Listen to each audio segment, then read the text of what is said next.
What's up guys, Justin here of Tech, and yes, despite the global coronavirus pandemic, the show must go on for Huawei, and we're not complaining. So we have the Huawei P40 Pro here. I'm really excited to share with you guys our thoughts about it, and especially about those massive cameras. What we have is in the matte gray version with 8GB of RAM and 256GB of internal storage. Alright, we sanitized it already, and without further ado, here's our full review.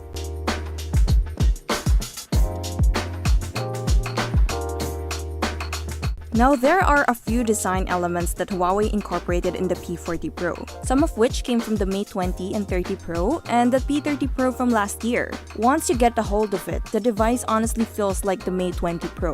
It's light, compact, cold to the hands, and it feels very solid yet a bit slippery to grip.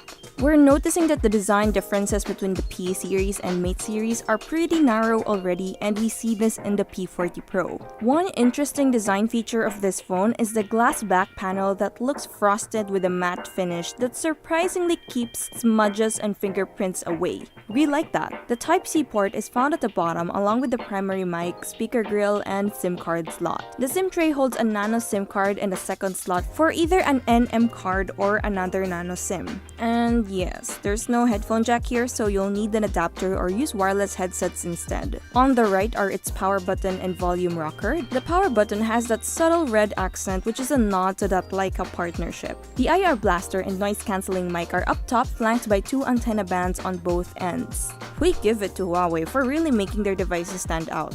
The P40 Pro looks stunning and elegant with that solid, all-metal build, expansive display that curves on all sides. This is probably the very first phone that has a curved display on all four sides, compared to all others that only the two sides are curved. This allows the display to almost flow over the sides and reduces the bezels to close to nil. The curves are not as prominent as the one on the Mate 30 Pro, but more like that of the Mate 20 Pro.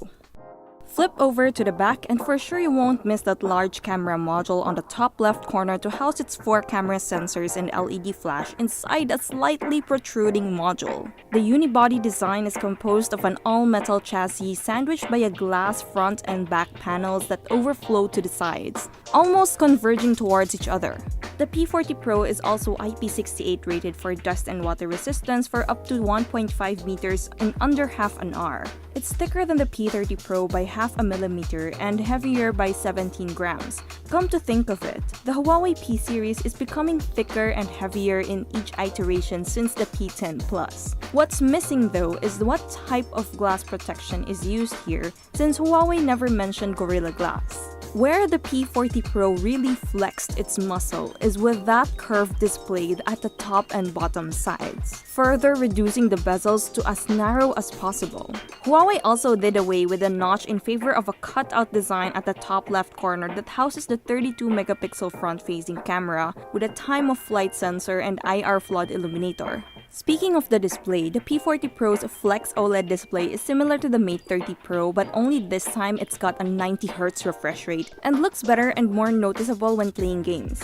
It's bright with rich and vivid colors and deep blacks. We get a 6.58-inch screen with a resolution of 1200 by 2640 pixels, giving it a pixel density of 441 ppi. Due to the narrow bezels, it remains more compact and almost the same size as its predecessors. It supports DCI-P3 color space and HDR10+, although Netflix has not yet added the P40 Pro in its list of supported devices as HDR10 compatible.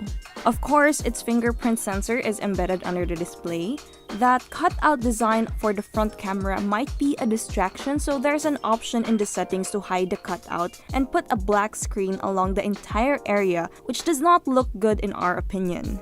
When playing videos using the native player, that part is also automatically blocked out so it does not interfere with the viewing experience. Nonetheless, the single downward-firing loudspeaker is good enough to use when playing music and watching videos. It's quite loud and clear, has a good range, and just enough bass. As for software, the Huawei P40 Pro comes with EMUI 10.1, which is powered by Huawei Mobile Services, a platform that's based on Android 10 source code. Huawei is fully invested in its in-house platform, the App Gallery, which now has over 45,000 apps. The brand still supports sideloading of apps, but full compatibility is not guaranteed, especially if Huawei Mobile Services does not support the app. The interface is the same familiar Emotion UI, which looks simple and easy to navigate. By default, there's no app drawer, which means all the apps are clustered in multiple home screens or grouped into folders. You can revert back to the app drawer in the settings if you prefer. Some native gesture and swipe features have been expanded to include air gestures to either scroll the screen up and down or do a screen capture. Huawei has also introduced its own AI assistant called Celia. It's a direct competitor to Google Assistant and Apple's Siri. While this is not released yet and Huawei has not indicated when it will do so via an OTP update. If you're coming from an old Huawei phone, transferring all your data, contacts, apps, and settings to the new phone should be pretty easy and fast. Just use the pre-installed phone clone app and everything on the new device will appear exactly the same as the old. This is a long-time feature of Huawei that we really like.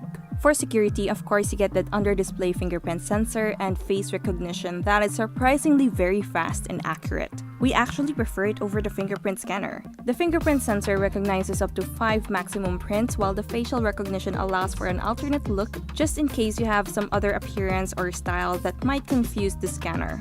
Under the hood, the Huawei P40 Pro has a tri-cluster high-silicon Kirin 990 5G chip, which comes with an octa-core processor with a max clock speed of 2.8 GHz, paired by a Mali G76 MP16 GPU. This is the same chipset used by the Mate 30 Pro 5G, by the way. The architecture consists of 2 high-performance cores based on an ARM Cortex-A76 2.86 GHz to handle immediate intensive workloads. So you also get 2 more high-efficiency cores based on the same Cortex-A76 2.36 GHz for sustained performance, and 4 ultra-efficient cores based on the Cortex-A55 1.95 Hz to tackle everyday light activities.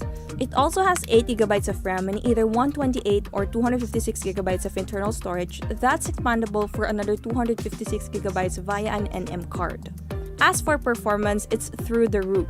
It's very fast and can gobble up a ton of apps and games without straining a muscle. As you can see, this is supported by the benchmark scores we got. Since this is a similar chipset to that of the Mate 30 Pro 5G, although at a slightly higher maximum clock speed, some of the benchmark scores should be close to each other. The GPU is also the same, although this one has MP16 compared to the MP10 on the latter. Alright, let's talk about the main spotlight of this device, the cameras. Huawei is back at it again with their camera powerhouse backed by Leica. The P40 Pro has 4 camera sensors. That's more or less an upgrade of the quad camera setup of the P30 Pro. The primary lens is a whopping 50-megapixel ultra-vision sensor with an f1.9 aperture, followed by an ultra-wide camera with 40-megapixel super-sensing cine camera sensor with an f1.8 aperture. The third camera is a 12-megapixel super-sensing telephoto camera with f3.4 aperture. It's got optical image stabilization and 5 times optical zoom. That means you can zoom in 5 times closer without degrading image quality. The fourth camera is a time-of-flight sensor.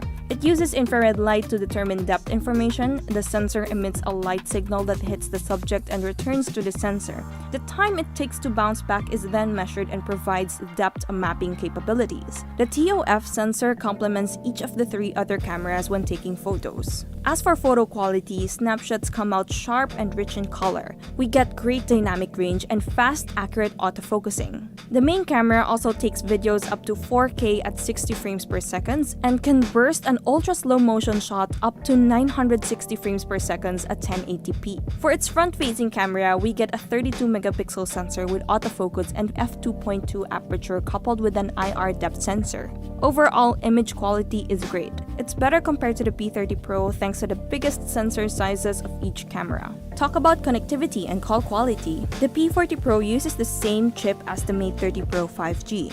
it shares all the connectivity features of the latter. This includes fast Bluetooth 5.1, NFC, dual GPS for more accurate tracking, and an embedded 5G modem that's compatible with both Smart and Globe 5G networks here in the Philippines. We actually tried it for both. And the P40 Pro is also the first one to support Wi-Fi 6 Plus with a maximum speed of 2.6 Gbps. Call quality is very good. Reception is loud and clear, and signal is fairly strong in both the Wi-Fi and mobile connectivity. As with most Huawei smartphones, we would always get better signal strength in 4G and 5G areas. Keeping this phone running is a 4,200 mAh battery, so we're expecting it to last quite well on moderate to heavy use.